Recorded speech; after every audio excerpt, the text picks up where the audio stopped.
What up, chums? Spunky here. Today, I'm actually going to be bringing you a Snapmap tutorial on checkpoints. I was fooling around in a map the other day, one of mine, called Jamal's Revenge. And I got to thinking, I was like, yo, checkpoints. And I saw somebody's map that they used it, and it was so convoluted, use like booleans and testing, and then, like on player spawn, give this and that, and I thought, that's just way too convoluted. Most of the stuff you can actually set up in your map before you even place a player spawn, for example. So we're going to get right into that. We're just going to go with the basic template. We are going to just 2 rooms for the most part. Super simple stuff. And it really is actually super simple. And I've seen some people do it, and I've seen them use the, I call them logic nodes, so I've seen them use like the module node. I guess we'll just go with a cross. Might as well. Is this a good one? Yeah, that's good enough. Good enough for the girls I go with anyway, and then we'll just do an arena, I suppose. Yeah, looks good. Yeah. Okay. Alright. So, we'll just have a no door here. Okay?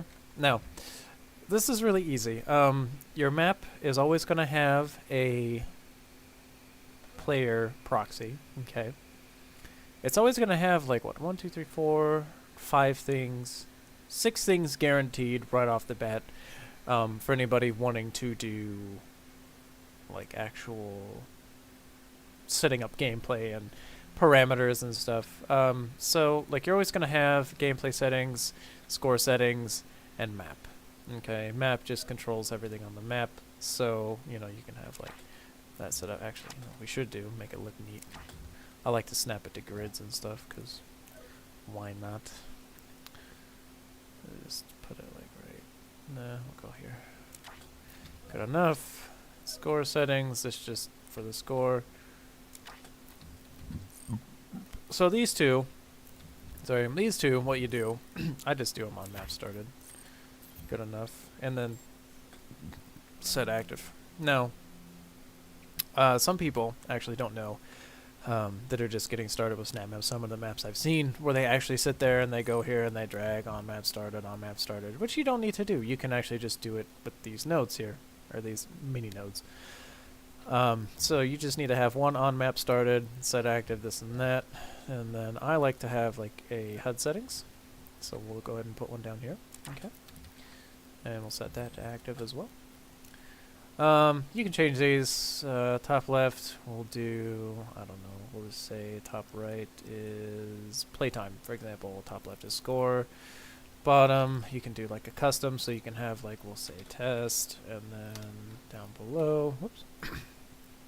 We can do like, whoop, can't even spell my name. Damn. So that like it's kind of like a watermark, for example, because I know in Snapmap what you can do is you can download other people's maps. You can edit them, maybe clean up their logic a little bit, add a couple of features. Say, hey, that'd be really cool, with this.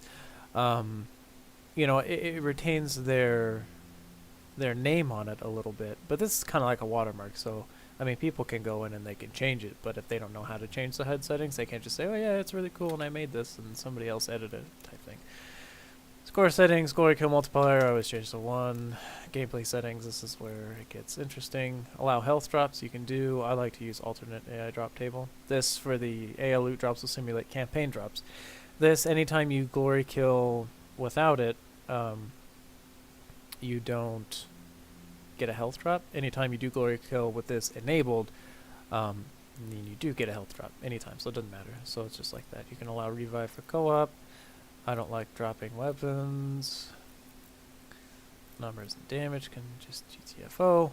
Now this one's pretty critical, okay, especially for your, this will help eliminate a lot of, whatchamacallit, it'll help eliminate a lot of confusion with the loadouts and stuff. So you don't have to keep doing it for player spawns. This is really nice, especially with the new Snapmap update that lets you carry multiple weapons. So, keep inventory on respawn. Yes, this will refill all the ammo regardless. It's whatever to do with Snapmap, you'd have to do like programming. I don't think there's any way to do it with logic nodes in it, where it's like, you know, if used ammo equals this, then on respawn keep used ammo, whatever, you know, that kind of thing. Somebody could correct me. I may be wrong on that. I have no idea. But we're going to keep inventory on respawn just so people don't rage. Okay, show friendly area health bars. It's always fun, right? So there you go. That's what, 4 nodes set up. Now you need a player start. And we'll stick them like right here. I'll put a door here too. Yeah, good enough. Good enough. Alright, so there's 2 things you need to know with the player start. You can actually link him to onspawn, and you can do it with a player proxy as well. We'll put the player proxy like right here or something. So you can do like onspawn. Okay, now this usually, from what I gather, will affect all players, but it depends on if there's like a box trigger. If it's just like an onspawn for this, then I believe it affects all players, but for the sake of not hassling with code, we're just going to make 4 of them and assign them, because a lot of people don't know about the filters either. So you can have like a custom filter. You can assign it to player 1, 2, 3, 4. You can assign it to any AI, any player, team 1, whatever, demon player.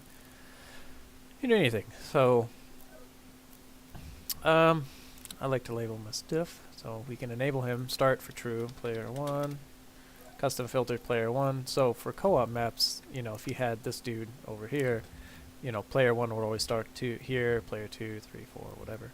Okay, now player 1, if you're doing just a single player map, super easy to work with. You don't even have to apply filters, but I like to apply filters just to be neat and make sure everything works. You know, so let's see here. What do we want? We only want to give him 1 loadout. It'll be on spawn. How did I do this last time? I think it was inventory. Oh yeah, it was inventory. That's right. Okay. So, we didn't have like an inventory node, right? So, on spawn, we need to give him ammo. Okay, and then what we could also do is set the modifier. What are you doing? Dingus. There. So, basically, this says, in a nutshell, that's not what I want. You know, on player spawn, give ammo, set modifier. We're going to change this to ammo cap for ammo capacity. And we'll give him 150% ammo capacity. Give ammo. We want him to start with affects all weapons. Give him a box, 9.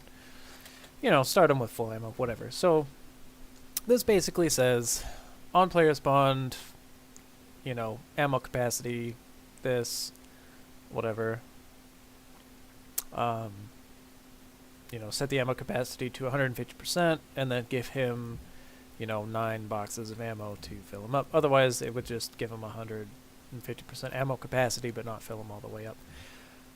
Now, like I said, if you have 4 players, you may not need to. It's really hard to test co-op on this. You may not need to have this set to all 4 players, but sometimes, if you're doing a box trigger, you do. Especially if you do it like a remove on touch. Okay, or if you just have a box trigger, whatever. Yeah.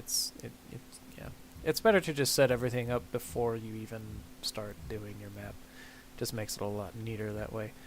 Okay, so anyway, this is enabled, right? And then we can do like a loadout, right? So there it is, player loadout. We'll just stick it right here. Okay, so we'll do on spawned.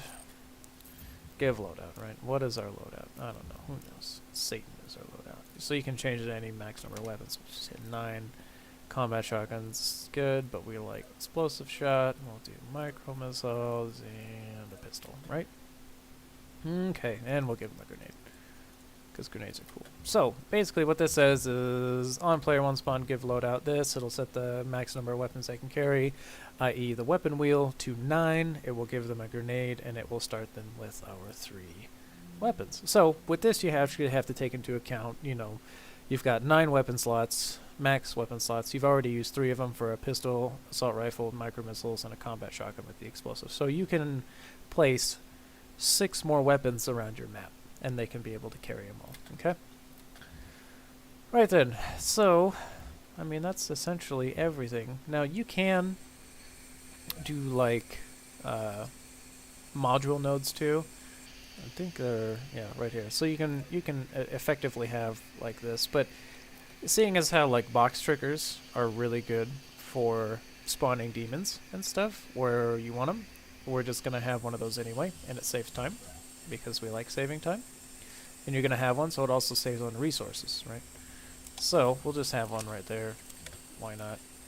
I think this is going to be 375, right? No, this was 400. No, 450. Yeah, alright. We'll go 500. And then 200. Or not. You don't want it to show on start, otherwise you'll just have a blocking really. You want it to remove on touch as well. Okay. You can also set the filters to any player, any AI, team 1 player. Usually, if you have a bunch of wandering AI that don't spawn in, you can have up to 12. So if you have wandering AI, you want to set this to any player. Otherwise, they can walk into this box trigger randomly and just trigger it. And then you've got the wave and whatnot. So just set it to any player. It helps. Yeah, and then remove on touch is basically instead of you having to, you know, essentially do... Is that good? Good enough. Okay, so essentially, you know, under, you know, disable volume, right? That's just, you know, unnecessary code that you don't need.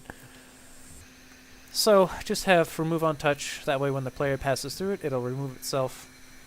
Good to go, right? Right. Okay, so we'll just use the spawner for this. We'll do like a group demon encounter. We'll just set it right here. Okay, and yeah, good enough. Okay, so on and entered, spawn encounter. Yay, we did it, right? Right. For a checkpoint system, all you need, have a player start like right here, right? Right there. Good enough.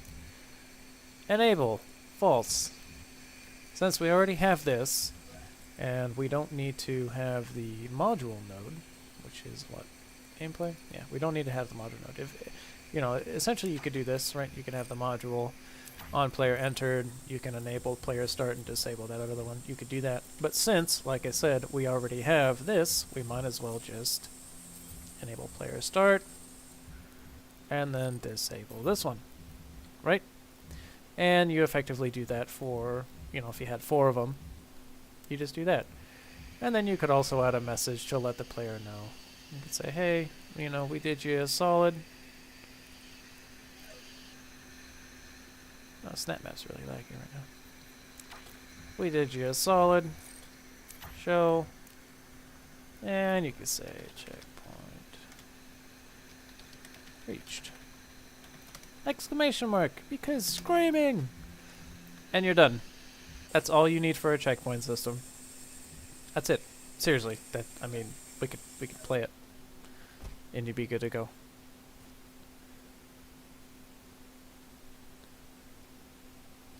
Right? So the stuff that we did over there works. Okay? Our stuff has been increased. Map stuff works. We go through here. Checkpoint reached.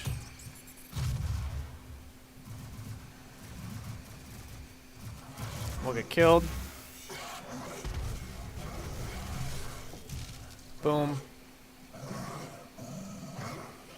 Boom. Look at that. Done. Easy. Easy peasy. That beats, like, I think that's easier than everything else I've seen, to be honest with you. Okay? We'll just murder these dudes because they're jerks.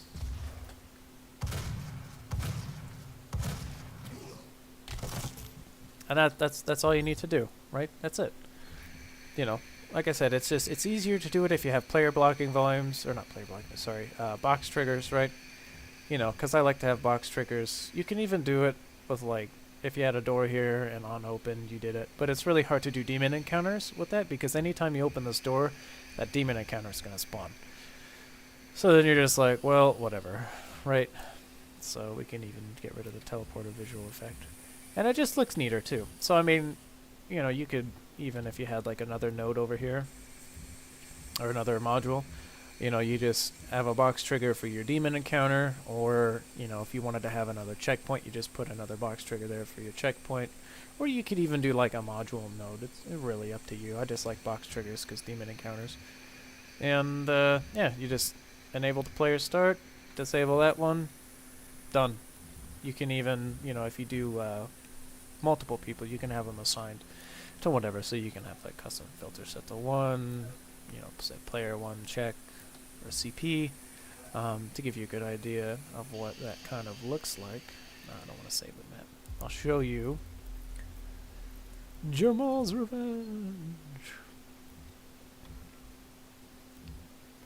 So, right, so you've got this on player spawn, give loadout, whatever. This one, like I said, you got player 1, ammo capacity on player spawn, inventory, give ammo. Right, so, where's the first one? It's right here, right? So we've got this box trigger, right? Set up to on enter, you play the music, show the message of checkpoint reached, then you've got on entered to enable these player starts, right? And then disable these player starts. I mean, it really doesn't get much simpler than that, you know, and this also triggers this encounter up here. There's your checkpoint system in 3 easy steps. So I've even got custom filter enable, always set that to false. That way you don't spawn, like, have 2 people spawn over there, 1 spawn over here, it be random. So always set them to false. And that's all you need for a checkpoint system, really. So fun stuff, guys. Anyway, hope you guys enjoyed, and I might do a couple more tutorials and stuff if you guys would like to see. Have any questions I could probably make videos on. But yeah, we'll see you later, Girl Scouts. Peace out.